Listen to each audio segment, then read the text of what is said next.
You know what's funny about hate? Sometimes it's just love wearing a disguise. A really convincing disguise that fools everyone, including the person doing the hating. I'm Dany, 32 years old, software developer, living in a small town in Washington where everyone knows everyone's business. And this is the story of how the woman who despised me became the woman I can't live without. But I'm getting ahead of myself.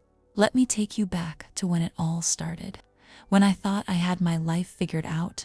When I was in love with someone who seemed perfect.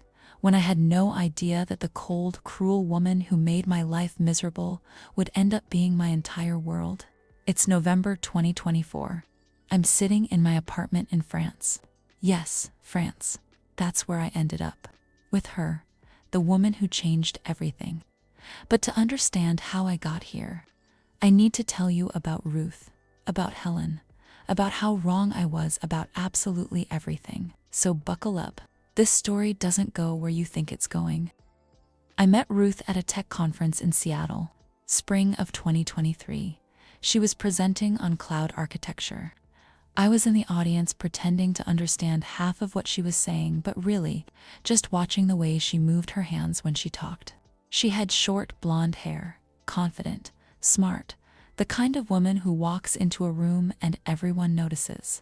After her presentation, I worked up the courage to approach her, asked a question about data migration that I already knew the answer to. She saw right through me, smiled and said, "You want to grab coffee and talk about something other than servers?" That's how it started. Coffee turned into dinner. Dinner turned into drinks. By the end of the night, we were kissing in her car in the parking garage like teenagers. Ruth lived in the same small town I did. Worked remotely for a company in California. We were both part of the tiny LGBTQ community in our conservative little corner of Washington, which meant we'd somehow never crossed paths before. But now that we had, we couldn't stay away from each other. Those first few months were electric. She was funny, adventurous. We'd drive to Seattle on weekends, go hiking, stay up all night talking about everything and nothing. She told me about her family. Her parents had died in a car accident when she was 20. She'd been raised by her older sister after that, 13 years older, more like a mother than a sister. "Helen's difficult," Ruth said one night as we lay in bed. "She's never approved of anyone I've dated. Probably won't approve of you either." I laughed. "I'm very approvable. You're also a woman." "Helen's got some issues with that. She's homophobic." "No, not exactly. She's just extremely protective, and traditional, and judgmental. And did I mention difficult? I should have paid more attention to that warning." 6 months into our relationship, Ruth finally decided it was time for me to meet Helen. I was nervous. I'd heard so much about this older sister who'd raised Ruth, who'd sacrificed her own life to take care of her younger sister, who apparently had opinions about everything. Ruth said Helen lived alone in a nice house on the edge of town. Never married, no kids, worked as an accountant, quiet life, kept to herself. "She's just set in her ways," Ruth said as we pulled up to the house one evening. "Don't take it personally if she's cold at first." The house was beautiful. 2 stories. Well-maintained garden. Everything perfectly in place. Very Helen, according to Ruth. We walked up to the door. Ruth had her own key, but she knocked first. Polite, respectful. The door opened, and there she was. Helen, 45 years old, tall, slender, long blonde hair pulled back in a neat ponytail. She wore jeans and a simple sweater. No makeup, didn't need it. She had these sharp blue eyes that looked right through me, beautiful in this severe, untouchable way. "Hi, Helen," Ruth said. "This is Dany, the one I've been telling you about." I extended my hand, smiled. "It's so nice to finally meet you." Helen looked at my hand like it was contaminated. Didn't shake it, didn't smile, just looked at me with this expression of complete disdain. "Ruth," she said, not even acknowledging my existence. "I'm watching something." Then she turned and walked back into the house, left us standing at the door. Ruth sighed. Come on, I told you she was difficult. We followed Helen inside. The house was immaculate. Everything in its place, not a single thing out of order. We found Helen in the living room, back on the sofa, remote in hand. She turned the TV volume up, loud, deliberately loud. Ruth and I stood there awkwardly. I tried to make eye contact with Helen, tried to smile, tried to show I was friendly and non-threatening. Helen stared at the television like we didn't exist. Helen, Ruth said loudly over the TV, can we talk? I'm busy. You're watching a rerun of a cooking show. I like this episode. Ruth looked at me, apologetic, embarrassed. I squeezed her hand, tried to show it was okay, but it wasn't okay. Helen's coldness was so deliberate, so calculated. She wasn't just indifferent, she was actively hostile. After 20 excruciating minutes of being ignored, I whispered to Ruth that I should probably go. Ruth walked me to the door. I'm so sorry. She's never been this bad. It's fine. No, it's not. Let me talk to her. I'll call you later. I kissed her goodbye and walked to my car. As I got in, I looked back at the house. Through the window, I could see Helen on the sofa. She wasn't watching the TV anymore. She was watching me leave, and the look on her face was pure hatred. Ruth called me that night. I'm so sorry about Helen. We had a huge fight after you left. What did she say? A lot of things she shouldn't have. Ruth's voice was tight, angry. She said I was making a mistake, that this lifestyle isn't right, that I'm ruining my life. She said lifestyle. Yeah, like being gay is a choice I'm making to rebel or something. Ruth exhaled. I told her she doesn't get to have an opinion on who I love, that I'm an adult, that she needs to respect my choices. What did she say? That she's worried about me, that people in this town will judge me, that I'm going to end up alone and miserable. Ruth laughed bitterly. She's the one who's alone and miserable, but apparently that's different. I felt bad for Ruth. She loved her sister, wanted her approval, but Helen wasn't giving an inch. Maybe she just needs time, I said, to get used to the idea. Maybe, or maybe she's just going to hate you forever, and I'm going to have to choose between my sister and my girlfriend. Don't say that. It's true though. Helen doesn't compromise. She doesn't change her mind when she decides something. That's it. I didn't know what to say. I'd never been in this position before. Never had someone hate me on sight. Over the next few weeks, Ruth tried several times to get Helen and me together. Dinners, coffee, casual hangouts. Every single time, Helen was cold. Dismissive, she'd look through me like I was invisible. Answer Ruth's questions with one-word responses. Make it clear she wanted me gone. One afternoon, Ruth joked about it. Tried to lighten the mood. We were at Helen's house again, and Helen was giving me her usual icy treatment. You know why Helen's so cranky? Ruth said loudly enough for Helen to hear. She's been alone too long. That's why she doesn't have a partner. She's too difficult for anyone to deal with. I laughed nervously, trying to play along, but Helen's expression didn't change. She just looked at Ruth with those cold blue eyes and went back to whatever she was doing. I felt uncomfortable. The joke felt mean, even if Helen was being horrible to me. After that visit, I told Ruth maybe we should stop trying. Maybe it was better if I just didn't come around anymore. No, Ruth said. She doesn't get to control my life. If she can't accept you, that's her problem. But it became my problem too, because every interaction with Helen left me feeling small, unwanted, wrong. 3 months into knowing Helen, things came to a head. Ruth and I had been out for dinner. We came back to Helen's house because Ruth needed to pick up some mail that had been delivered there. It was around 8 at night, cold outside. November again. Everything dark. We walked in through the unlocked door, found Helen in the kitchen making tea. Hi, Helen, Ruth said, just grabbing my mail. Helen didn't respond, just kept pouring hot water into her mug. I stood there quietly, trying to be invisible. That's what I'd learned to do around Helen. Make myself small. Don't engage. Don't give her ammunition. But that night, something was different. Helen turned around, looked directly at me. First time she'd actually made eye contact in months. "Can I ask you something?" Her voice was cold, sharp. "Sure," I said. "What exactly are your intentions with my sister?" Ruth stepped forward. "Helen, don't." "No, I want to know." Helen kept her eyes on me. "Are you serious about Ruth? Or is this just some kind of game for you?" "It's not a game, because Ruth is all I have. She's my responsibility. I raised her. I took care of her when our parents died. And I'm not going to stand by and watch someone treat her like a plaything. I'm not treating her like a plaything. How long until you get bored? How long until you decide this experiment with a woman isn't for you and you go find some man to settle down with?" "Helen, that's enough." Ruth was angry now, really angry. But Helen wasn't done. She moved closer to me, close enough that I could see the intensity in her eyes. "When you break her heart," Helen said quietly, dangerously, "when you get tired of playing lesbian and move on to your real life, who do you think is going to pick up the pieces? Me, like I always do. So excuse me if I'm not thrilled about you being here."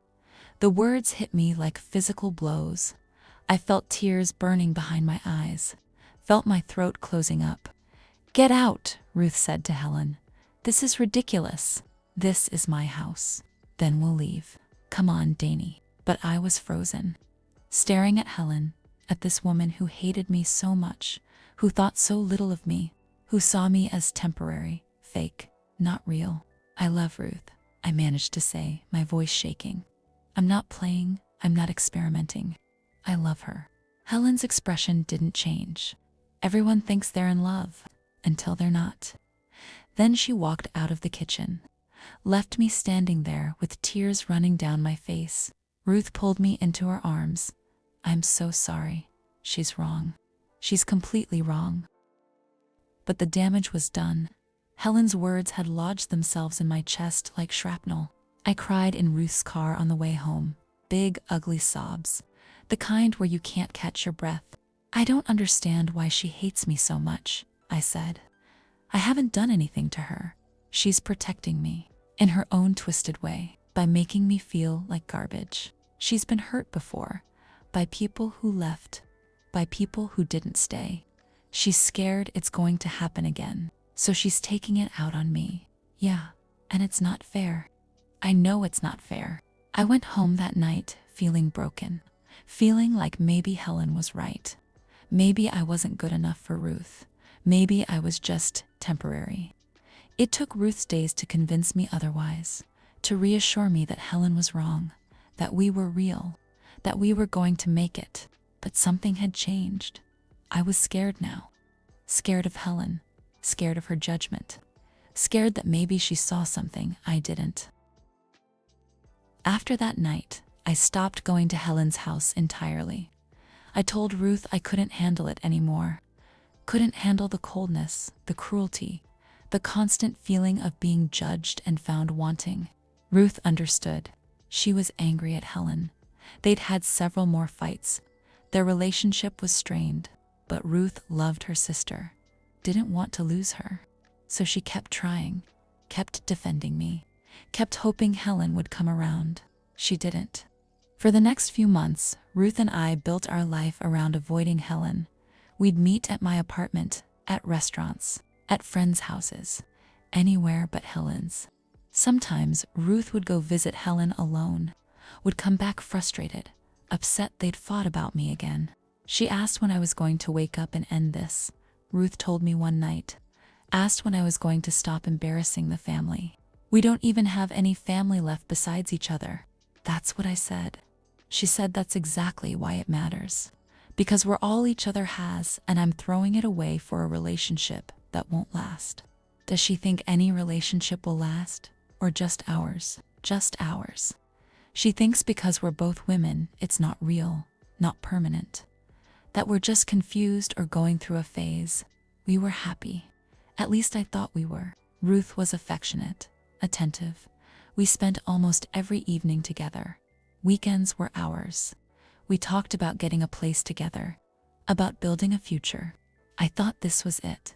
I thought I'd found the person I was going to spend my life with. I had no idea how wrong I was. It was a Tuesday, late afternoon. I'd finished work early and decided to do a grocery run. Our little town only had one decent supermarket, so everyone ended up there eventually. I was in the produce section, trying to decide between regular tomatoes and cherry tomatoes, when I felt someone watching me. I turned around. Helen, she was standing about 10 feet away, cart empty, staring at me. My first instinct was to run, to abandon my groceries and get out of there, but I made myself stay, made myself act normal. I nodded at her, polite, neutral, then went back to my tomatoes. I heard her cart moving, getting closer. "Dany," she said. First time she'd ever said my name. I looked at her. "Helen, how are you?" The question was so unexpected I didn't know how to answer. Was this a trap? Some new way to hurt me? "I'm fine, you." "Fine." Silence. Awkward. Heavy. "Look," Helen said. I wanted to say something. Here it comes, I thought. Another lecture. Another reminder that I'm not good enough for Ruth. "I've been thinking about how I've treated you." And she paused, looked uncomfortable. I wanted to apologize. I stared at her. Did she just say apologize? "I've been unfair," Helen continued, "and cruel. And you didn't deserve that. Ruth is right. You're good to her. And I should have seen that." I didn't know what to say. My brain couldn't process this. Helen apologizing. Helen admitting she was wrong. "I know I can't take back what I said," Helen went on. "But I wanted you to know that I'm trying to be better. To accept this." "Okay," I managed. "Maybe we could start over. Try to get to know each other without all the hostility." "Sure, yeah, that would be good." Helen almost smiled. "Almost good." Then she walked away. Just like that. Left me standing there in produce, completely confused. What just happened? I stood there for another minute trying to process. Then I realized I still had shopping to do. I grabbed my tomatoes, moved to the next aisle, but I couldn't focus, couldn't think. Helen's apology kept replaying in my head. Why now? Why the sudden change? I abandoned my cart halfway through shopping. Couldn't do it. Needed to get out of there. Needed to think. I practically ran to my car, got in, locked the doors, and burst into tears. I don't even know why I was crying. Relief, maybe? Confusion? All the months of tension suddenly releasing. I sat there in the parking lot sobbing. Cars driving past, people walking by with their groceries. Me falling apart in my car like a crazy person. Finally, I pulled myself together enough to drive home. Called Ruth on the way. "Helen, talk to me," I said as soon as she answered. "What? Where?" "Supermarket," she apologized. Said she wants to start over. Silence on the other end. "Ruth, I don't believe it. I'm serious. She was actually nice." Well, Helen's version of nice. "What did you say?" I said okay. What else was I supposed to say? I don't know, I'm just shocked. Helen never apologizes, never admits she's wrong. Something must have happened. Like what? I have no idea, but I'm going to find out. Ruth called me later that night. She'd gone to Helen's house, confronted her about the supermarket encounter. She said she's been thinking about what I said, about how she's been treating you. She said she realized she was wrong. Just like that. That's what she said. She admitted she's been horrible, that she let her fear control her, that you deserve better. Her fear. Fear of losing me. Fear of being alone. Fear of change. Pick one. I lay on my bed staring at the ceiling. Do you think she means it? I don't know. Helen doesn't do things halfway. If she says she's going to try, she'll try. But she also doesn't change easily. We'll have to see. I don't know if I can handle going back to her house. Not yet. You don't have to. Let's just give it time. Let her prove she's serious. But that night, lying in bed alone, I couldn't stop thinking about Helen, about the look on her face in the supermarket, about how uncomfortable she'd seemed apologizing. She didn't want to apologize, but she did it anyway. Why? 2 weeks went by. I didn't see Helen, didn't hear from her. Ruth said Helen was giving me space, letting things settle. But then things with Ruth started to change. Small things at first. She'd be distant during our video calls, distracted when we were together, checking her phone constantly. I asked if something was wrong. She said no. Work stress. Nothing to worry about. I believed her, or wanted to believe her. Then one night I showed up at her apartment unannounced, wanted to surprise her with dinner. I had a key, let myself in. Her laptop was open on the coffee table, screen unlocked, messages visible. I shouldn't have looked. I know I shouldn't have, but I did. Messages with someone named Jessica from her office. Flirty messages, more than flirty. Explicit. Plans to meet up, hotels, times, and dates. My stomach dropped. My hands started shaking. I heard the shower turn off in the bathroom. Ruth was home, would be out any minute. I closed the laptop, set down the food I'd brought, and I left. Didn't confront her, didn't scream, just left. I drove around for hours, crying, screaming in my car, hitting the steering wheel until my hands hurt. Ruth was cheating on me. The woman I'd been building a future with. The woman I'd defended against Helen's doubts. The woman who swore we were real. She was with someone else. I didn't answer Ruth's calls that night, or the next day. Finally, on day 2, she showed up at my apartment. "What's going on?" she demanded. "Why are you ignoring me?" "Jessica," I said. Her face went white. "Dany, how long?" "It's not what you think." "How long, Ruth?" She looked at the floor. 3 months? 3 months, a quarter of our entire relationship. Why? I don't know. It just happened. We were working late and save it. I don't want to hear the details. Dany, please. It didn't mean anything. It was just physical. I love you. You don't cheat on people you love. I made a mistake, a stupid mistake, but we can fix this. We can work through it. No, we can't. We're done. Dany, get out. Please, just get out. She tried to argue, tried to convince me to give her another chance, but I was done, completely done. After she left, I collapsed on my couch, numb, empty. Everything I'd believed about us was a lie, and the worst part, Helen had been right all along. This wasn't going to last. Ruth wasn't serious. I was just temporary. Helen had seen it. She'd warned me, and I'd ignored her. 2 days after the breakup, I did something impulsive, something I probably shouldn't have done. I drove to Helen's house. I don't know why. Maybe I needed to hear Helen say I told you so. Maybe I just couldn't be alone anymore. I parked outside her house, sat there for 10 minutes trying to decide if this was a terrible idea. Then I got out and walked to her door, knocked before I could change my mind. Helen opened the door. She was in casual clothes, jeans, oversized sweater, hair down around her shoulders. I'd never seen her hair down before. It was longer than I'd realized. Beautiful. She looked surprised to see me. "Hi, sorry to just show up.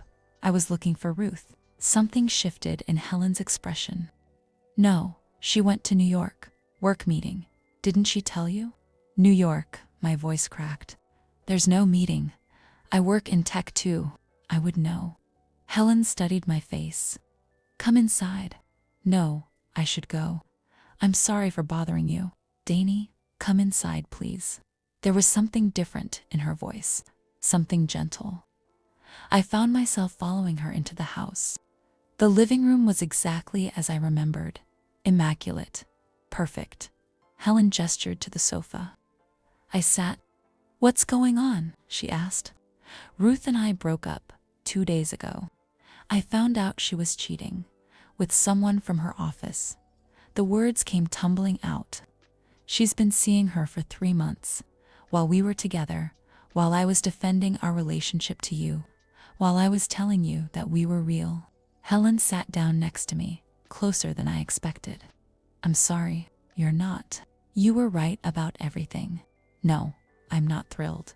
Ruth hurt you. I don't want that. I looked at her, really looked at her. Those blue eyes weren't cold anymore. They were sad, concerned.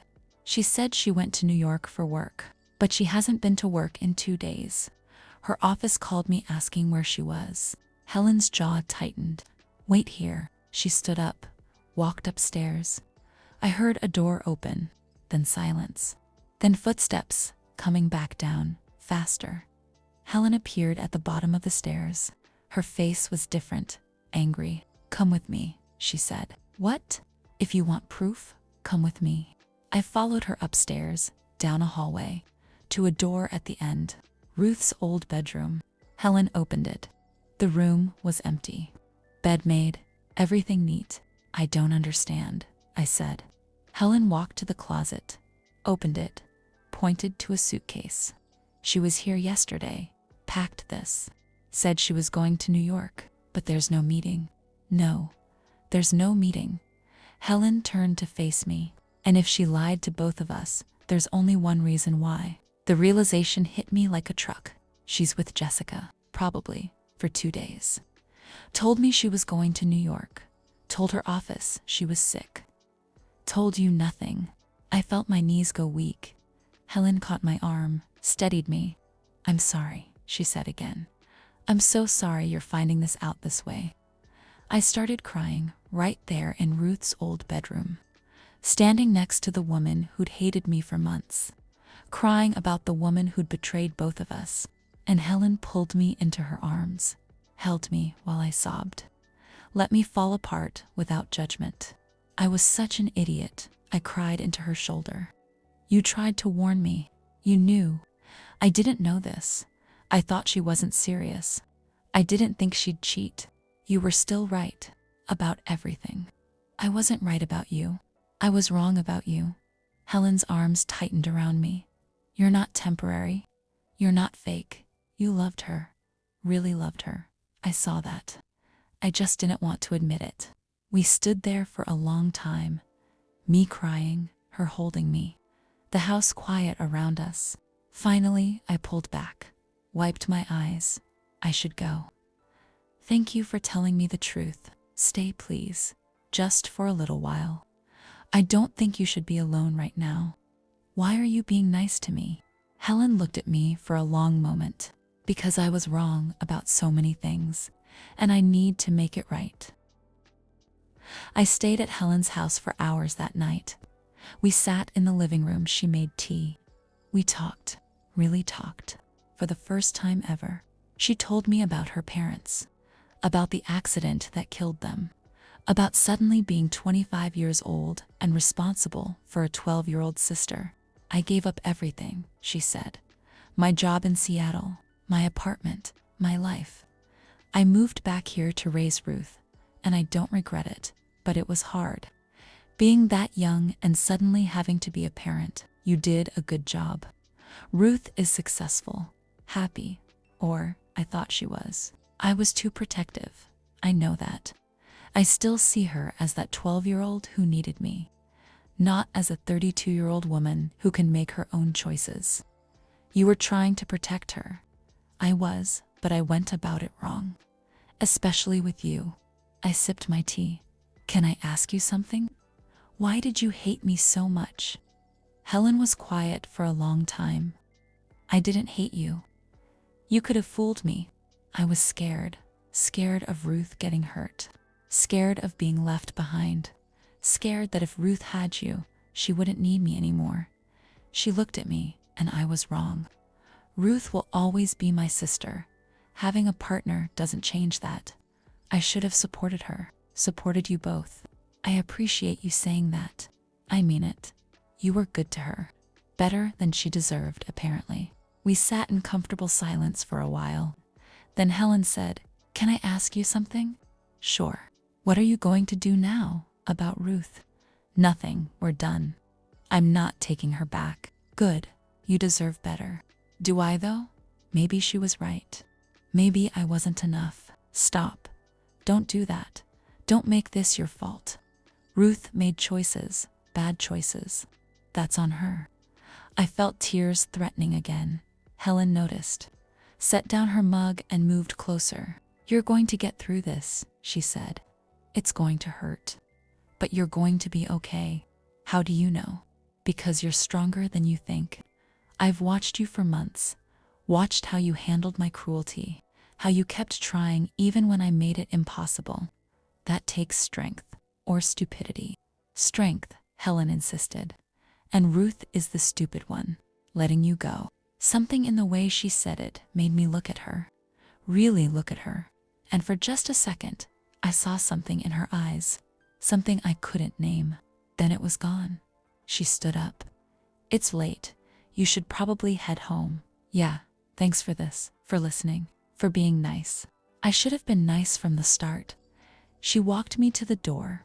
As I stepped outside, she called my name, Dany. I turned around. If you need anything, if you need someone to talk to, call me, okay? Okay, thank you, Helen. I drove home feeling strange. Not better exactly, but not as broken as before. Helen had been kind, more than kind. She'd held me while I cried, defended me, made me feel like maybe I wasn't worthless. It was confusing. This was the same woman who'd been horrible to me for months, who'd said cruel things, who'd made me feel unwanted. But tonight, she'd been different, softer, almost like a different person entirely. I fell asleep that night thinking about blue eyes and gentle arms and the way she'd said my name. 3 days went by. Ruth tried calling multiple times. I didn't answer. She left voicemails, apologizing, explaining, begging. I deleted them without listening all the way through. On the 4th day, I was at a coffee shop, trying to work, trying to focus on anything besides my failed relationship. I wasn't succeeding. I kept replaying everything, trying to figure out where it went wrong, what I'd missed, how I could have been so blind. Mind if I sit? I looked up. It was Helen. She had 2 coffees, vanilla latte. Ruth mentioned once that was your favorite. Hope that's still true. It is, thank you. I was surprised to see her. What are you doing here? I saw your car in the parking lot. Thought you might want company. Won't people talk? You being seen with me? Let them talk. I don't care anymore. She sat down across from me, looked genuinely concerned. How are you holding up? I've been better, but I'm surviving. Ruth won't stop calling me, asking if I've seen you, asking me to convince you to talk to her. What did you tell her? That you're an adult and you can make your own choices, that I'm not her messenger service. I smiled despite everything. Bet she loved that. She was furious. We had another fight. She accused me of turning you against her.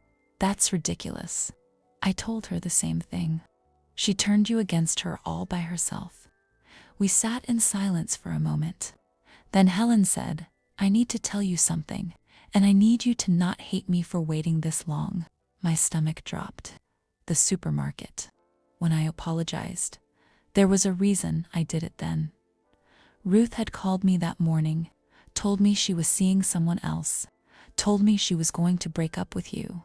I stared at her. What? She said it wasn't working, that she needed something different, that she was going to end things with you within a few weeks.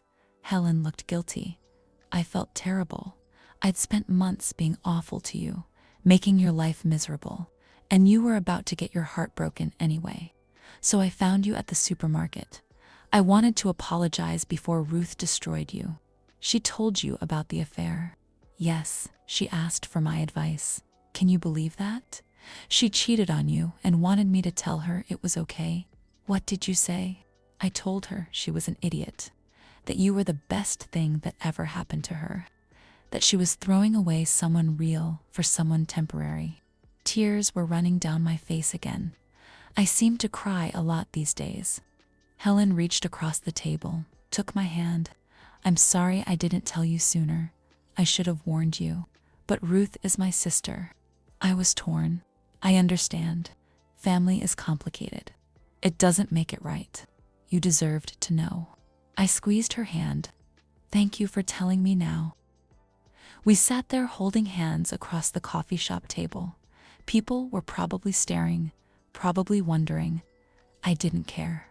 Can I take you to dinner? Helen asked suddenly. What? Dinner. Tonight, I feel like I owe you about 100 apologies, and one coffee isn't enough. You don't owe me anything. Please, let me do this. Let me try to make up for even a fraction of how terrible I've been. I looked at her, this woman who'd been my enemy, who was suddenly becoming something else. Okay, dinner sounds nice. Helen smiled, a real smile, the first one I'd ever seen from her. It transformed her face, made her look years younger, beautiful in a completely different way. 7, I'll pick you up. Sure, 7. She left. I sat there staring at my laptop screen, seeing nothing, thinking about everything.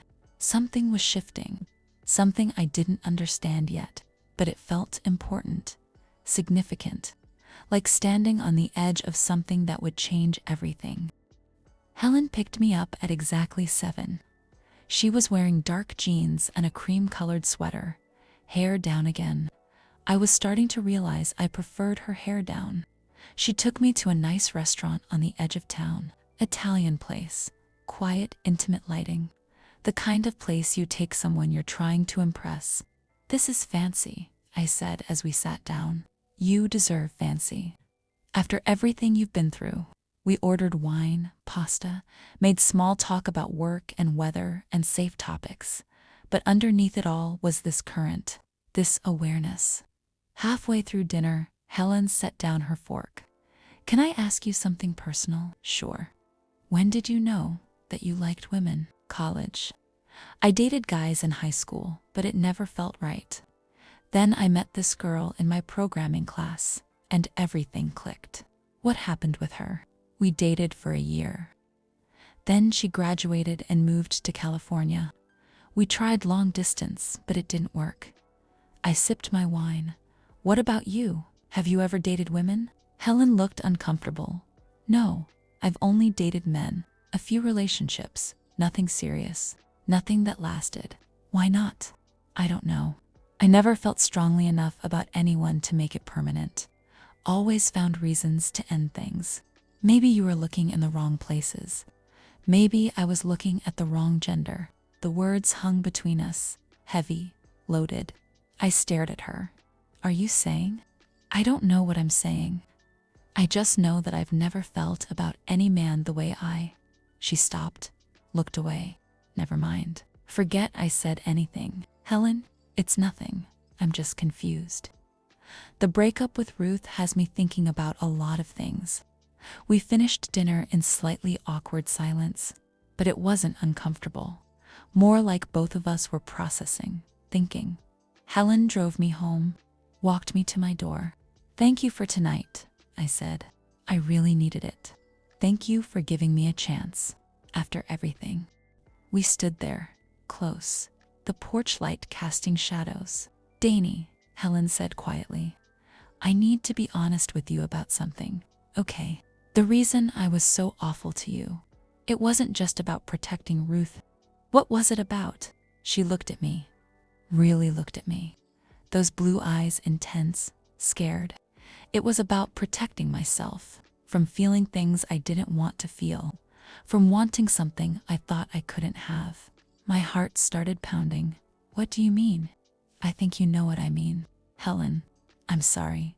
I shouldn't have said anything. This is too much, too soon. You just got out of a relationship with my sister. I'm being completely inappropriate. She turned to leave. I grabbed her arm. Wait, don't go. Not like this. She stopped, didn't turn around. I've made you uncomfortable. I'm sorry. You haven't? I'm just surprised. I had no idea you felt. How could you? I spent months being horrible to you, pushing you away.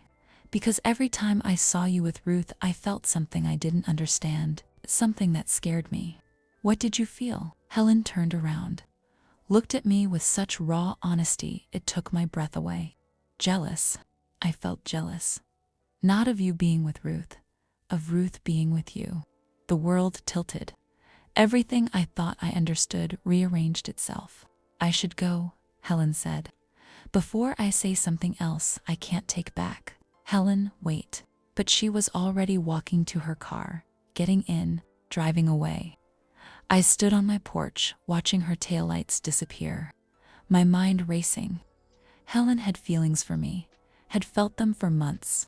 While she was being cruel, while she was pushing me away, everything suddenly made sense. Her hostility, her coldness, her reaction every time she saw me with Ruth. She wasn't protecting her sister. She was protecting herself from wanting me. I went inside, sat on my couch, stared at nothing. What was I supposed to do with this information? I didn't hear from Helen for 3 days. No calls, no texts, nothing. Ruth kept calling. I finally answered on day 4. Dany, thank God. Please let me explain. There's nothing to explain. We're done, Ruth. It was a mistake. A stupid mistake. Jessica means nothing. You're the one I love. You have a funny way of showing love. I know I screwed up, but we can fix this. We can go to therapy. Work through it. I don't want to work through it. I want to move on. With who? My sister. I froze. What? Helen told me she took you to dinner. That you two are suddenly best friends. We're not anything. She was being nice. Something you could learn from. Nice. Helen is never just nice. She wants something. Maybe she wants to make up for being awful to me for months. Or maybe she wants you for herself. That's ridiculous. Is it? I've seen the way she looks at you. I'm not blind, Dany. You're paranoid and deflecting. This isn't about Helen. This is about you cheating. I made a mistake. No, a mistake is forgetting to call or double booking plans. Having an affair for 3 months is a choice. Multiple choices. And you chose Jessica over me every single time. Dany, please. Goodbye, Ruth. I hung up, blocked her number. Blocked Jessica too for good measure. Then I sat there thinking about what Ruth had said. She'd seen the way Helen looked at me. What way? How did Helen look at me? I pulled out my phone, stared at Helen's contact, typed a message, deleted it, typed another, deleted that too. Finally, I settled on, can we talk? 3 dots appeared, and a reply came immediately. Sure, when? Now, can you come over? Give me 20 minutes. I spent those 20 minutes pacing, cleaning, changing clothes 3 times, acting like a teenager. When she knocked, I practically ran to the door. Helen stood there looking nervous. Hi, come in. She followed me inside. We stood in my small living room, both of us awkward. I'm sorry about the other night, she said. I shouldn't have said what I said. It was inappropriate and unfair, and you were dealing with enough without me adding to it. Don't apologize, but I need to. I made things weird, Helen. Stop. Just stop apologizing for a second and listen to me. She went quiet, waited. Ruth called me today. She said something interesting. She said she's seen the way you look at me. Helen's face went red. Dany, let me finish. I've been thinking about it. About everything you said, about the way you acted around me. And I realized something. What? You weren't just jealous of Ruth being with me. You were jealous of me being with Ruth. I told you that. I know, but I'm trying to understand it. Trying to figure out what it means. Helen looked at the floor. It means I have feelings for you that I shouldn't have. That I've had them since the first time Ruth brought you to my house. That I've been fighting them for months because they're wrong and inappropriate, and you were with my sister. They're not wrong. Yes, they are. You just got out of a relationship with Ruth, my sister. This is the definition of wrong. Maybe. But it doesn't change the fact that I need to know. I need you to be completely honest with me. About what? I stepped closer. About how you feel. About what you want. Helen looked at me. Those blue eyes full of fear and want and confusion. I want you, she whispered. I've wanted you since the beginning. and I hate myself for it. Why do you hate yourself? Because you were Ruth's. Because I had no right. Because every time I saw you, I wanted to touch you and it was wrong, and I compensated by being cruel instead. You weren't cruel. You were scared. I was both. We were standing so close now. I could feel the heat coming off her body, could see her pulse beating in her throat. I don't know what I'm feeling right now, I admitted. Everything is confused, but I need you to know that I don't hate you for what you said. I'm not scared of it. You should be scared. This is messy, complicated. Your ex is my sister. There's no version of this that ends well. Maybe. Or maybe we don't think about endings. Maybe we just think about right now. What about right now? Right now, I want to know what it would feel like if you kissed me. Helen's breath caught. Dany, we can't. Why not? Because once I start, I won't want to stop. And you deserve better than being a rebound. Better than your ex's sister. Better than me. What if I don't want better? What if I just want you? Helen stared at me, war playing out across her face. Want fighting with should, need fighting with right. Then she made her choice. She closed the distance between us, cupped my face in her hands, and kissed me. Helen kissed me like she was drowning and I was air, desperate, hungry. Months of wanting poured into that one moment. I kissed her back just as hard, my hands in her hair, her body pressed against mine. We stumbled backward until my back hit the wall. Helen's hands were everywhere, my face, my neck, my waist, like she was trying to memorize me through touch. I pulled at her sweater, needed skin, needed to feel her. She broke the kiss, both of us breathing hard. We should stop, she said. But she didn't move away. Do you want to stop? No, God, no. But this is moving too fast. You just broke up with Ruth. I don't care about Ruth. Right now, I only care about you, Dany.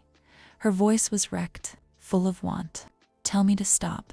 If you want me to stop, I will. But if you want this as much as I do, then stop fighting it. Helen looked at me, those blue eyes dark with desire. I want this more than I've wanted anything in my entire life. Then take it. She kissed me again, slower this time, deeper, her tongue sliding against mine in a way that made my knees weak. I pulled her toward my bedroom. She followed.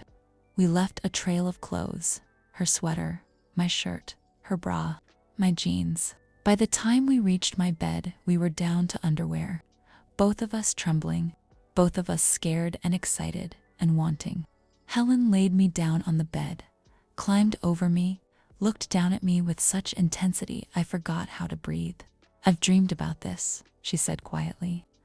About having you like this, about touching you, tasting you. Then stop dreaming and do it. She smiled, kissed me again, then moved lower, her mouth on my neck, my collarbone.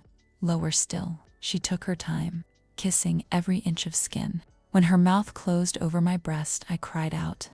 She was gentle but thorough, using her tongue, her teeth driving me crazy. Helen, I breathed. Please, please, what? I need more. Just more.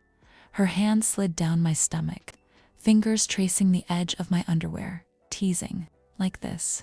Lower, she smiled against my skin. So impatient. You've made me wait months. I think I've been patient enough. She hooked her fingers in my underwear, pulled them down, tossed them aside. Then she looked at me, really looked at me. All of me. You're so beautiful, she whispered. Before I could respond, her hand was between my legs, fingers exploring, finding where I was wet and ready for her. God, Dany. Her voice was amazed. Is this all for me? All for you. She kissed me as her fingers moved, slow circles that had me lifting my hips, seeking more. She knew exactly what she was doing, how to build the pleasure, how to make me desperate. When she finally pushed inside me, I moaned into her mouth. She swallowed the sound, kept kissing me as her fingers moved, slow at first. What made me clench around her? What made me whisper her name? Then faster, deeper. her thumb finding where I needed it most, circling. The pleasure built, wave after wave, rising higher. "Don't stop," I gasped. "Please don't stop." "Never. I'll never stop." Her fingers curled inside me, finding that spot that made stars explode behind my eyes. Her thumb kept that perfect rhythm. I was so close, right on the edge. "Helen," I cried out, "let go. I've got you." And I did. The pleasure crashed over me, through me. I cried out her name as my body shook. Helen worked me through it, gentle now, letting me ride every wave until I was boneless beneath her. When I finally came back to myself, she was kissing me softly, tenderly, her fingers still inside me. I couldn't finish the sentence. "I know," she smiled, kissed me again. "And we're not done yet." I pulled Helen down beside me, rolled her onto her back. Time for me to explore. She was beautiful, soft skin, gentle curves. So different from what I expected. She always seemed so hard, so controlled. But like this, beneath me, she was vulnerable, open. I kissed down her body, taking my time, memorizing every place that made her breath hitch, every spot that made her fingers tighten in my hair. When I reached her breast, I paused, looked up at her. She was watching me with such need it made my heart race. I took her in my mouth, gentle at first, then harder when she arched into me, her soft sounds encouraging me. My hand slid down her stomach. Between her legs, she opened for me immediately. She was so ready. "Dany," she breathed. "Please." I loved hearing her say, "please," loved having this control over her. I moved lower, kissed her hip, her inner thigh, getting closer to where she needed me. "I want to taste you," I said. "Yes, God, yes." I kissed her there, gentle, testing. She gasped, her hips lifting. I used my tongue, exploring, learning, finding what made her moan, what made her hands fist in my hair. She tasted perfect, sweet and salty, and uniquely her. I took my time, building her pleasure slowly, using my tongue, my lips, listening to her sounds, following her cues. When I added my fingers, sliding inside her, while my mouth stayed where it was, she cried out. I worked her slowly, fingers moving while my tongue circled, finding rhythm. Her hips were moving now, meeting my movements, seeking more. I could feel her getting close, her body tensing, her breathing changing. "Don't stop," she gasped. "Please don't stop." I didn't. I kept going. Same rhythm, same pressure, until she broke apart. She came crying my name, her body shaking, her hand tight in my hair. I stayed with her through it, gentle now, letting her ride every wave.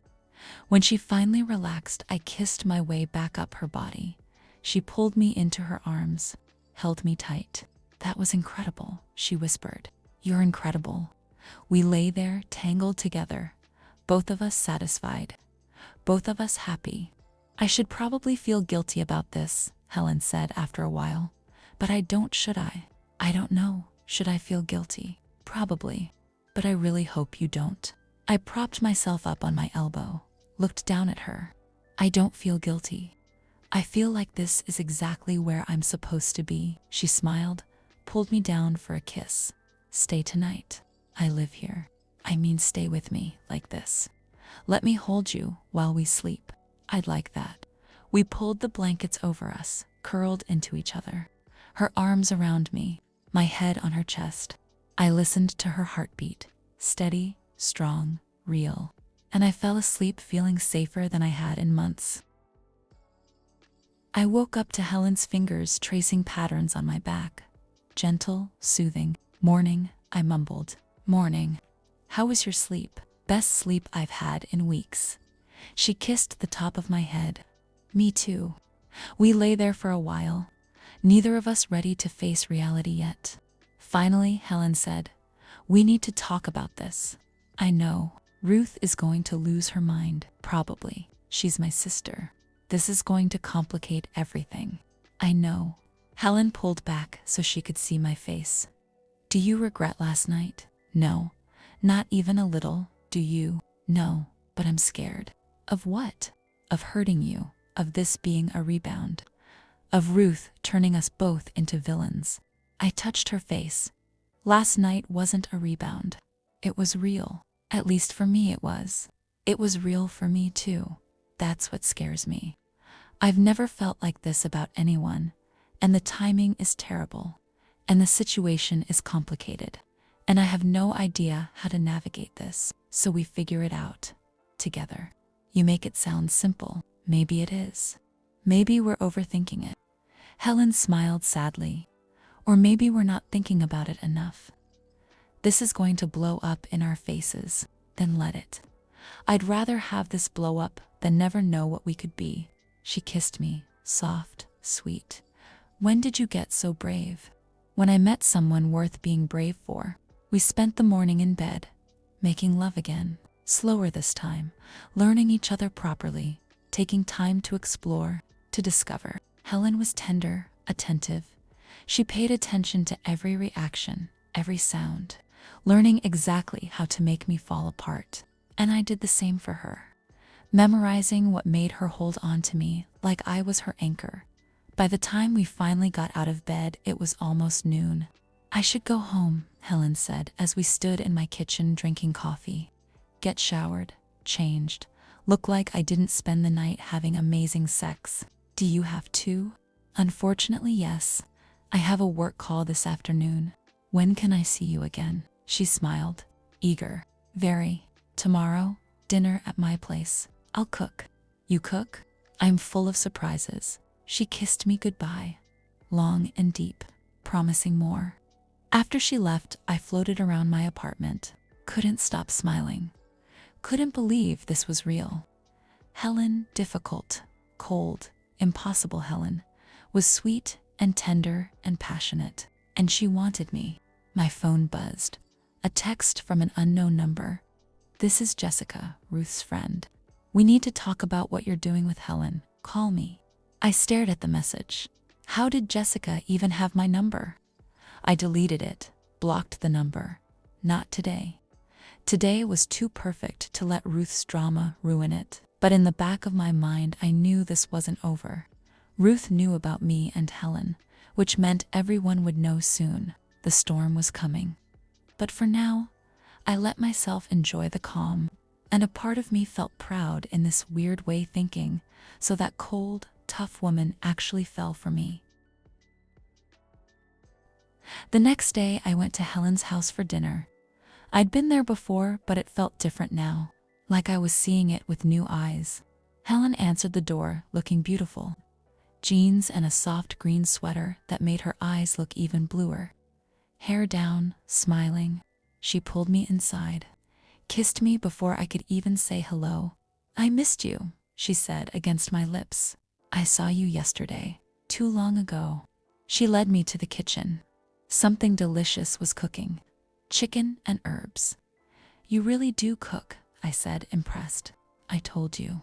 Full of surprises. We talked while she finished cooking. Easy conversation. Natural. Like we'd been doing this for years instead of days. Over dinner, she told me about growing up in this town. About her parents. About what it was like raising Ruth. I was so young, she said. 25. I had no idea what I was doing, but Ruth needed stability, structure, so I became that for her. You gave up a lot. I don't see it that way. Ruth is my sister. Family is everything. Even now, after everything with her and me. Helen was quiet for a moment.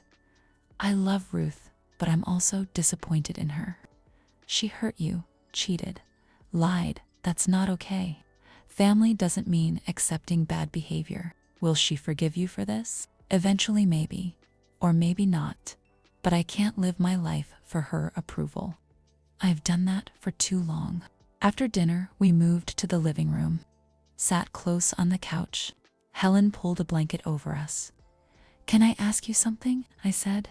Anything. Have you really never been with a woman before? Never. You're my first. How does it feel? She thought about it, like coming home. Like something I didn't know I was missing. Like everything finally makes sense. No regrets about men. None. Looking back, I think I always knew. I just didn't let myself acknowledge it. It was easier to date men, to fit in, to not make waves. What changed? You changed everything. Watching you with Ruth, seeing how happy she was, how authentic. It made me realize I'd been living half a life. So I'm your gay awakening. She laughed. I guess you are. We spent the evening cuddled on the couch, talking, kissing, touching, building intimacy beyond just physical. Around 10, she said, "Stay tonight, please. I don't want you to leave, okay?" She took my hand, led me upstairs to her bedroom. It was beautiful. Large bed, soft lighting, everything perfect like the rest of her house.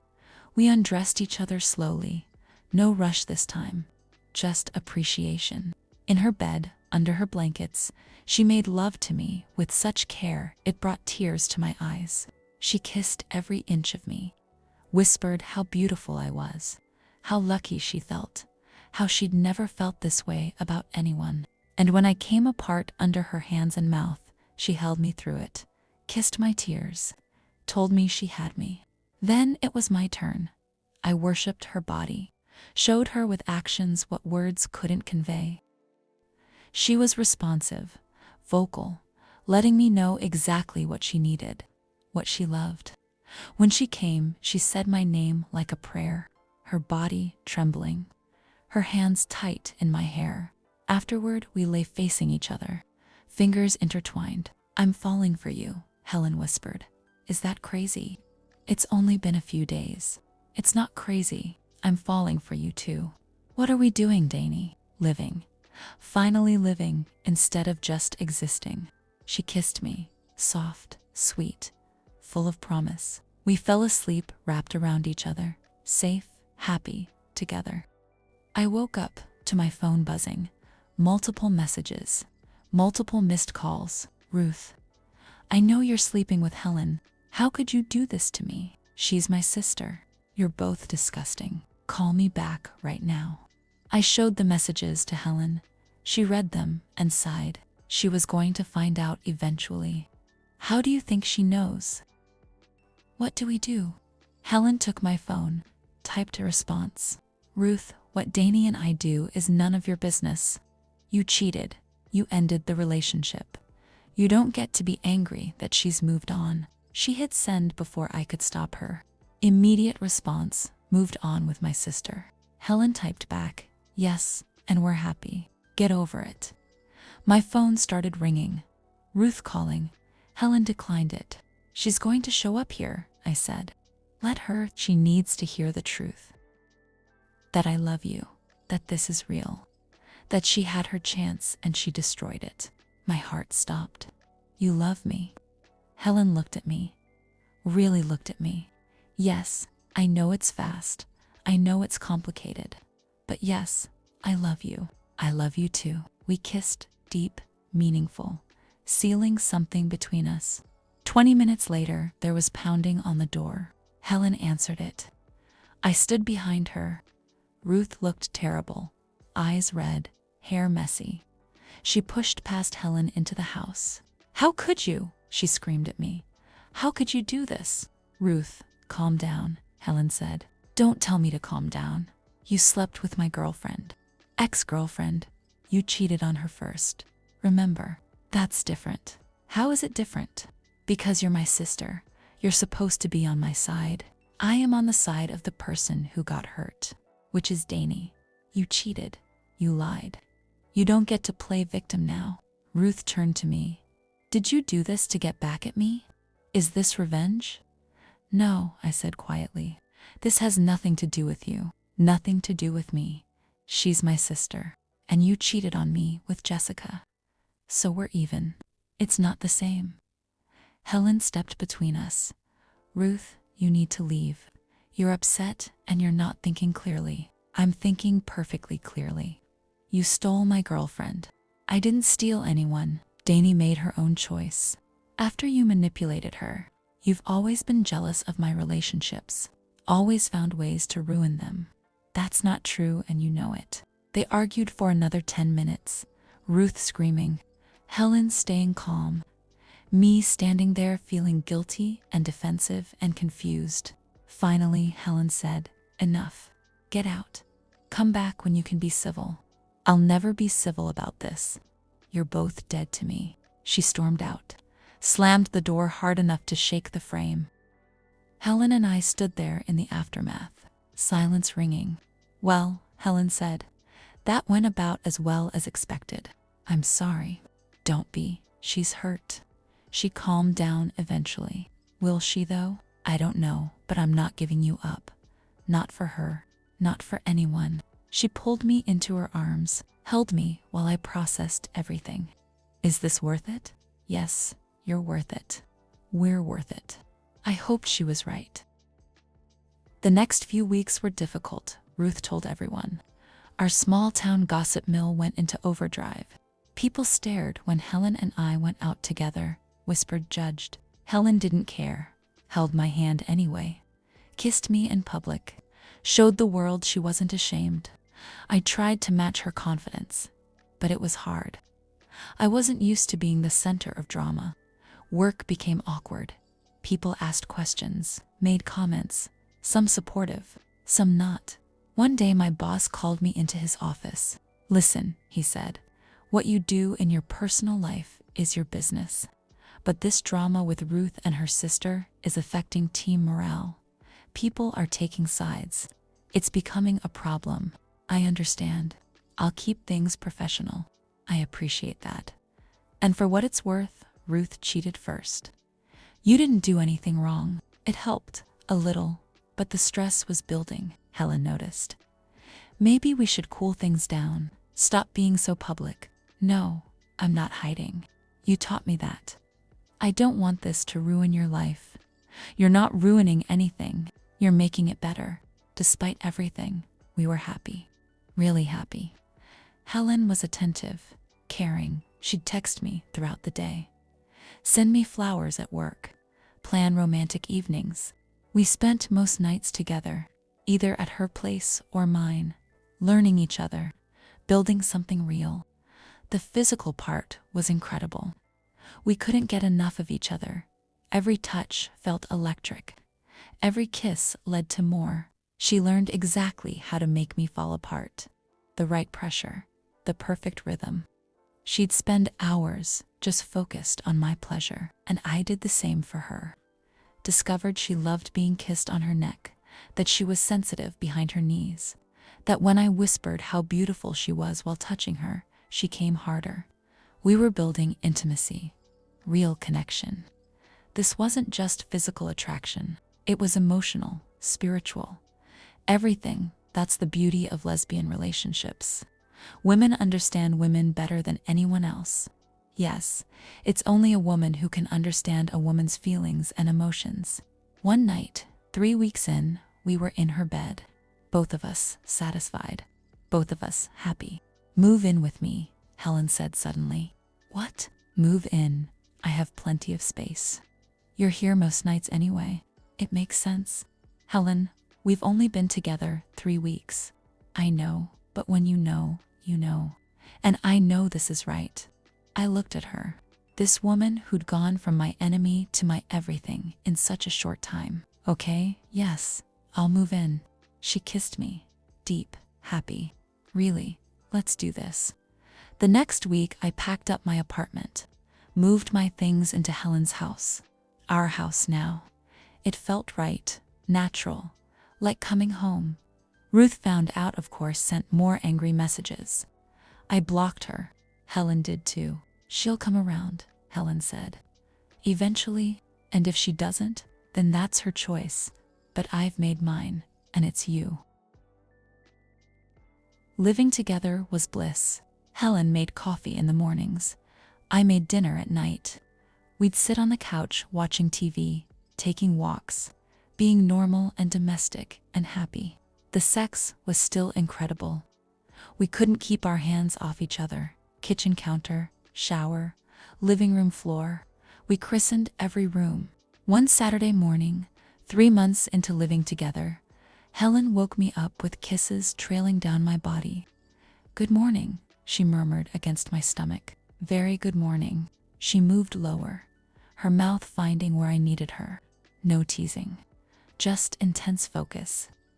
I was still half asleep, drowsy, which made everything feel more intense, more overwhelming. She knew exactly what I liked now, exactly how to make me desperate. I tangled my fingers in her hair, guided her. She followed my cues perfectly.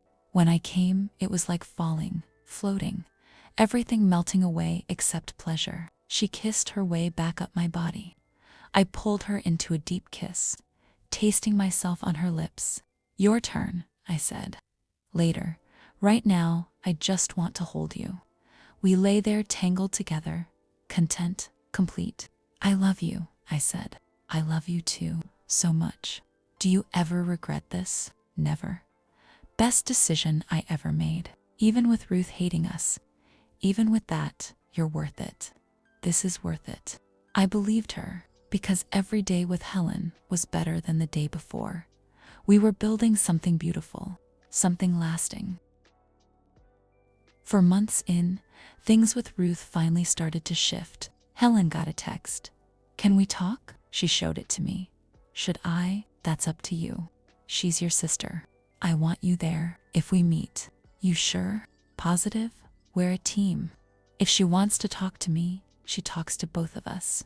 They arranged to meet at a neutral cafe, all three of us. Awkward, but necessary. Ruth looked better, less angry, more sad. I'm sorry, she said as soon as we sat down, for how I reacted, for the things I said. Helen and I exchanged glances. I was hurt, Ruth continued, and betrayed, but I've had time to think, to process, and I realize I have no right to be angry. Thank you for saying that, Helen said. I cheated on Dany. I destroyed our relationship. What you two do after that is none of my business. But I'm your sister, Helen said. I understand why it hurt. It did hurt. Still does, if I'm honest. But Jessica helped me see things differently. Jessica. I couldn't keep the shock out of my voice. We're together now, officially, and she pointed out that I'm a hypocrite. I cheated and then got mad when Dany moved on. I'm glad you're happy, I said carefully. Really? Ruth looked at me. Are you happy? With Helen? Very. Happier than I've ever been. That's what matters then. She turned to Helen. I miss you. I miss my sister. Can we try to fix this? Helen reached across the table, took Ruth's hand. I'd like that, but you need to understand. Dany and I are serious. This isn't going away. I know, and I'm not asking you to choose. I just want my sister back. They talked for another hour, working through hurt feelings, setting boundaries, starting to rebuild. I mostly listened. Let them have their moment. When we left, Helen seemed lighter, relieved. Thank you, she said as we drove home, for being there, for giving her a chance.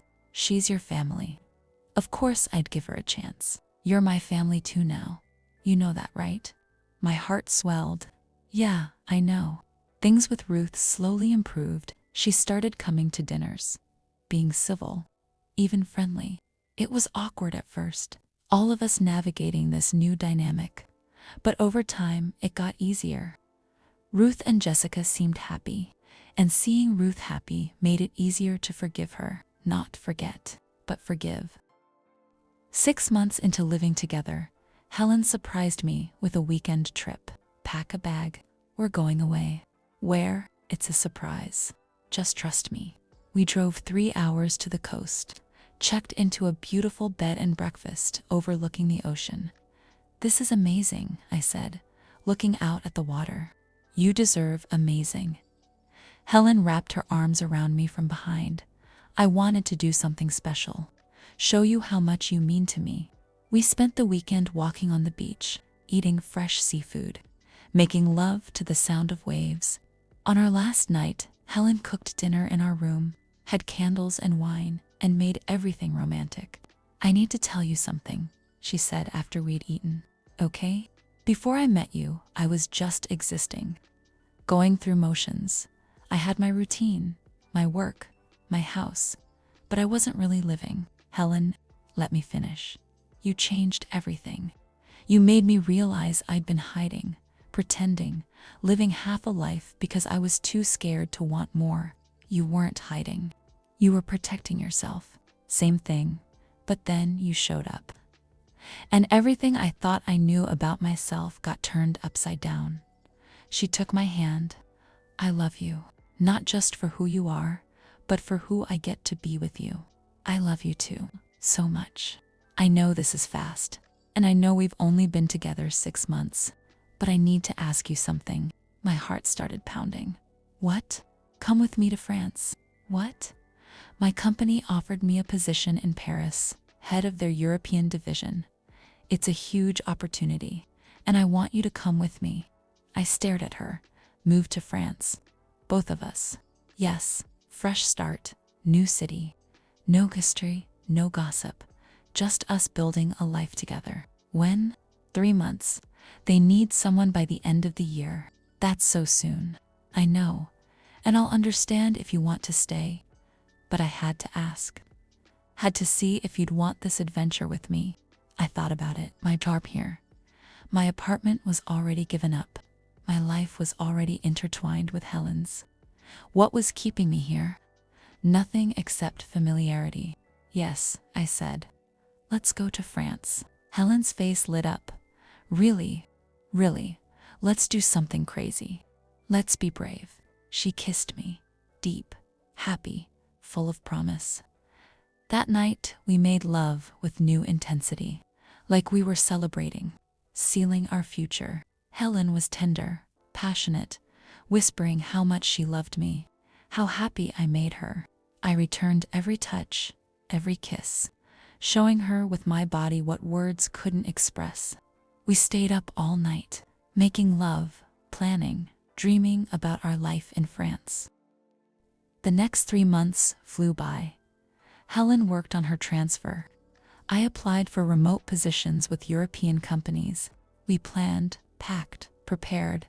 Ruth took the news surprisingly well. I'm happy for you, both of you. It sounds like an adventure. Will you visit? Helen asked. Definitely. Jessica wants to see Paris anyway. Everything was falling into place. My last day at work was bittersweet. People wished me well. Some were genuinely happy. Others still judged. I didn't care anymore. I was leaving, starting over, with Helen. We sold most of our furniture, kept only what mattered, packed our lives into boxes and shipped them ahead. The night before we left, we threw a small going-away party, just a few close friends. Ruth and Jessica came. It was nice, normal, like we'd finally moved past all the drama. After everyone left, Helen and I stood in our empty house, everything packed, everything ready. Last night here, she said, feels surreal. Scared, terrified, excited. All of it. Me too, but we're doing this together. The flight to Paris was long but comfortable. Business class, Helen insisted. We landed at dawn, exhausted but exhilarated. Our new apartment was in the 6th arrondissement. Beautiful old building, high ceilings, big windows. We spent the first week just settling in, unpacking, exploring the neighborhood, learning where the grocery store was, the bakery, the coffee shop. Everything felt like an adventure. Helen started her new job. I started mine working remotely for a tech company in London. We fell into new routines. Coffee at our favorite cafe, evening walks along the Seine, weekend trips to museums. We were just 2 women in love. One night, 2 months into living in Paris, we were cooking dinner together. Helen chopping vegetables, me stirring sauce. I'm happy, I said suddenly. Yeah, really happy, like the happiest I've ever been. Helen set down her knife, came over to me, wrapped her arms around me from behind. Me too. This is everything I never knew I wanted. Do you miss home? Not even a little. This is home now. Wherever you are is home. I turned in her arms, kissed her, deep, grateful. I can't believe we almost didn't happen. If Ruth hadn't cheated, if you hadn't apologized that day, If I hadn't given you a chance, we would have found each other eventually. Some things are meant to be. You really believe that? I do. You're my person, Dany, my forever. Forever sounds good. We eventually got up, finished cooking, ate dinner at our little table by the window, watched the Paris lights come on as evening fell. This was our life now. Simple, beautiful, perfect. Life in Paris was everything we'd hoped for. We explored the city together, took trips to other parts of France, built friendships with neighbors and coworkers. Helen excelled at her new job, thrived on the challenge, came home excited about projects, about opportunities. I loved working remotely, loved the flexibility, the freedom, but most of all, I loved seeing Helen smile, falling asleep in her arms every night. We celebrated our 1-year anniversary with a trip to the French countryside, rented a small cottage, spent 3 days just being together, away from work, from responsibilities, from everything except each other. Helen surprised me with a necklace, simple gold chain with a small pendant. It's beautiful. It's us. 2 intertwined circles, together, inseparable. I love it. I love you. I love you too. Thank you for taking this leap with me, for trusting me, for building this life.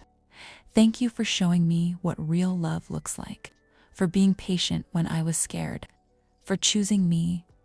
We made love that night with the windows open, cool country air drifting in, making everything feel fresh, new, perfect. 18 months into living in Paris, Ruth and Jessica visited. Week-long trip. It was good seeing them, showing them our life, our city, our happiness. Ruth pulled me aside one evening while Helen and Jessica were cooking. I need to tell you something, she said. Okay, I was wrong about everything. You and Helen are perfect together, and I almost destroyed it because I was selfish. Ruth, no, let me say this. Watching you two together, seeing how happy you are, it makes me realize what real love looks like. What I had with you wasn't love.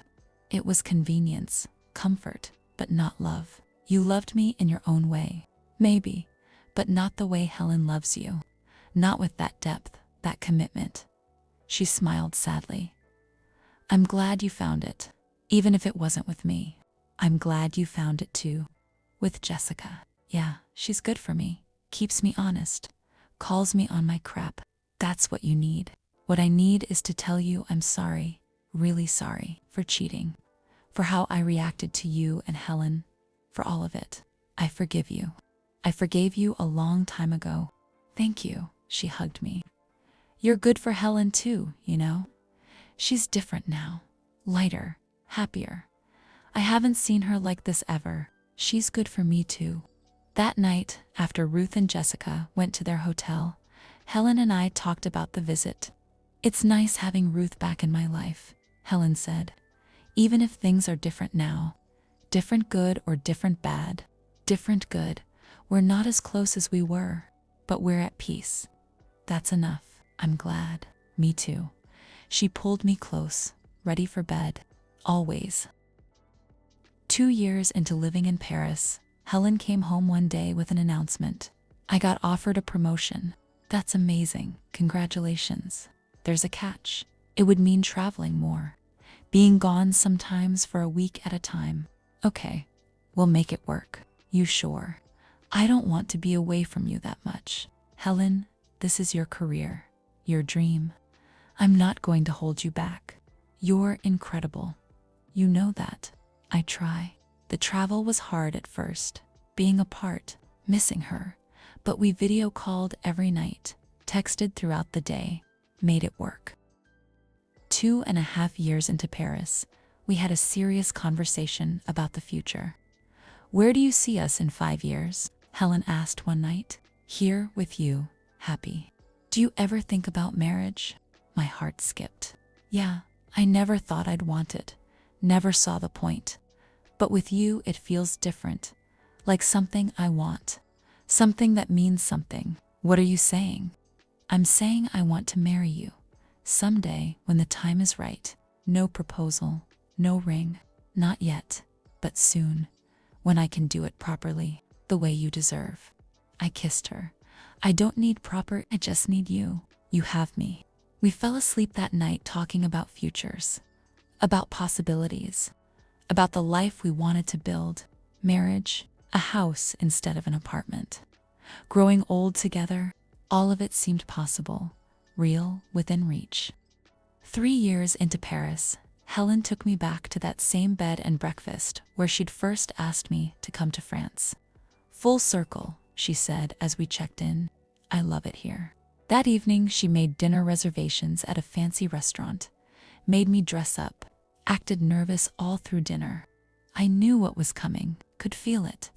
After dessert, she took my hand, led me down to the beach. The sun was setting, perfect timing. Like she'd planned it. She probably had. Dany, she started, her voice shaking. 3 years ago, I asked you to take a chance on me, to come to France, to build a life with me. Best decision I ever made. You've made me happier than I ever thought possible. You've shown me what love really means, what it means to have a partner, a teammate, someone who sees all of you and loves you anyway. Helen, let me finish. She got down on one knee, pulled out a small box. I don't want to just build a life with you. I want to make it official, legal, permanent. She opened the box. Beautiful ring, simple, perfect. Yes, I was crying, laughing. Yes, of course, yes. She slipped the ring on my finger, stood up, kissed me. People on the beach applauded. We barely noticed. I love you, she said. I love you too. So much. We walked back to our room, celebratory, happy, engaged. We decided on a small wedding, just close friends and family. In Paris, Ruth was thrilled. I'm so happy for you both. Helen asked her to be her maid of honor, Ruth cried. The planning was fun, stressful but fun. Picking flowers, finding a dress, choosing a venue. Everything felt important, meaningful, like building towards something beautiful. Helen was involved in every decision, wanted it perfect, wanted it to reflect us. Simple but elegant, she kept saying. Like you? I'm not elegant. You're the most elegant thing in my life. The months flew by. Before we knew it, the wedding was a week away. Friends started arriving. Ruth came early to help. Jessica with her. Everything was coming together. The night before the wedding, Helen and I had a quiet dinner, just the two of us. Tomorrow, you'll be my wife, she said. Tomorrow, you'll be mine. I can't wait. Me neither. I love you. I love you too, forever. The wedding was perfect. Small ceremony in a beautiful garden venue outside Paris. Maybe 30 people. Just the people who mattered. I walked down the aisle alone. No father to give me away. Just me choosing Helen, choosing this. She looked stunning. Simple white dress, hair down. Smiling so big it made my heart hurt. We'd written our own vows. Dany, Helen started, her voice shaking. 3.5 years ago, you were someone I thought I hated. Someone I pushed away because I was scared of what I felt. But you didn't give up. You saw through my walls. You gave me a chance even when I didn't deserve one.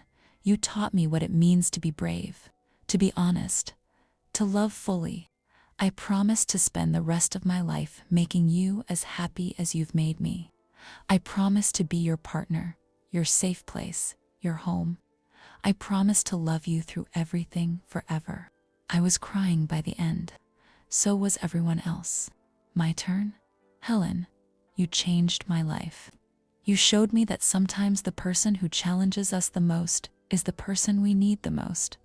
You're my best friend, my lover, my home.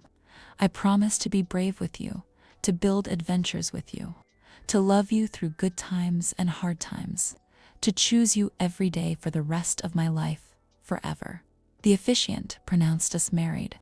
Helen kissed me, deep, happy, perfect. Everyone cheered. The reception was intimate, dancing, laughter, speeches. Ruth's speech made everyone cry. I'm so glad you didn't give up on each other. Or on me. You're perfect together. I love you both. So that's my story. The story of how the woman who hated me became the woman I married.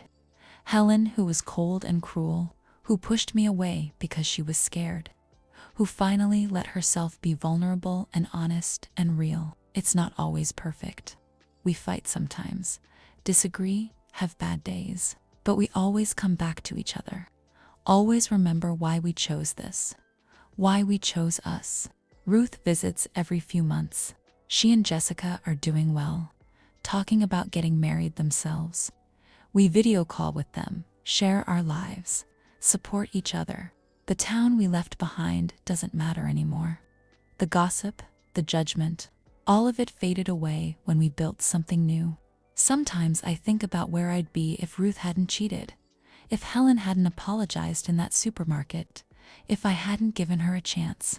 I'd probably still be in that relationship, unhappy, unfulfilled, not knowing what real love could be. So in a strange way, I'm grateful for all of it. The pain, the drama, the complications, because it led me here, to Helen, to this life, to happiness I didn't know existed. Helen taught me that sometimes the person you're meant to be with isn't the obvious choice. Sometimes it's the person who challenges you, frustrates you, makes you work for it. Sometimes love isn't easy, but it's worth it. Every single day with Helen is worth it. We talk sometimes about the future, about where we want to be in 10 years, 20. Helen wants to eventually move back to the States, open her own consulting firm, be her own boss. I want to write, maybe turn our story into something, a book, something that shows people that love can come from unexpected places. But those are dreams for later. Right now, we're focused on the present, on building our foundation, on being together. We travel when we can. Last month, we went to Italy. Next month, we're thinking Greece. Helen says she wants to show me the world. Every beautiful place, every experience. I tell her I don't need the world. I just need her. But she insists, says we deserve adventure, deserve to live fully. So we do. We live fully every day, every moment, making love in different cities, trying new foods, meeting new people, building memories. At night, no matter where we are, we fall asleep wrapped around each other, safe, happy, because home isn't a place anymore. It's a person. It's Helen, and wherever she is, I'll be for the rest of my life. That's my promise, my vow, my truth. The woman who hated me saved me, changed me, loved me into being my best self. And I get to spend forever showing her how grateful I am. Forever with Helen, my wife, my love, my home.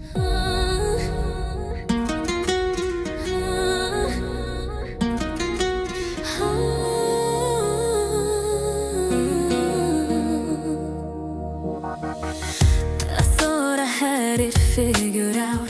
Thought I knew what love was all about. But the one I chose just let me down.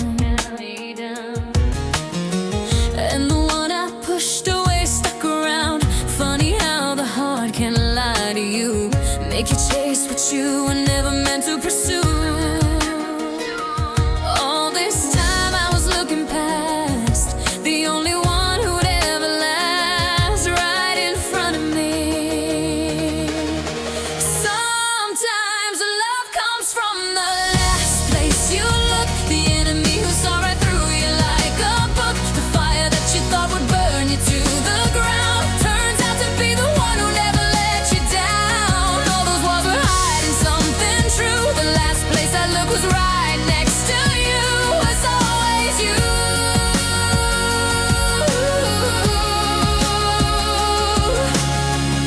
Every fight was just a way to feel something honest, something raw and real. While I was holding on to something fake, you were watching every move I'd make. Now I see it clearly like the morning light. You were protecting me the whole damn time.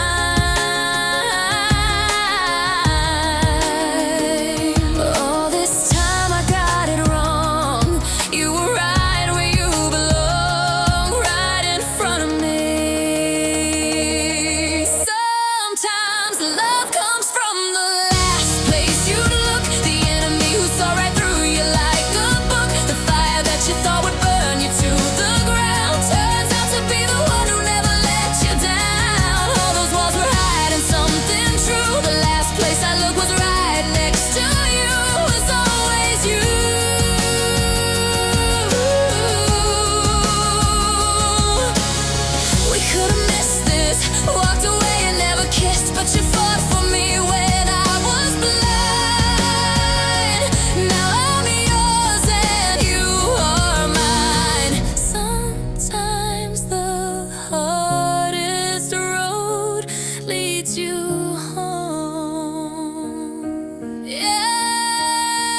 last place I'd look was always you.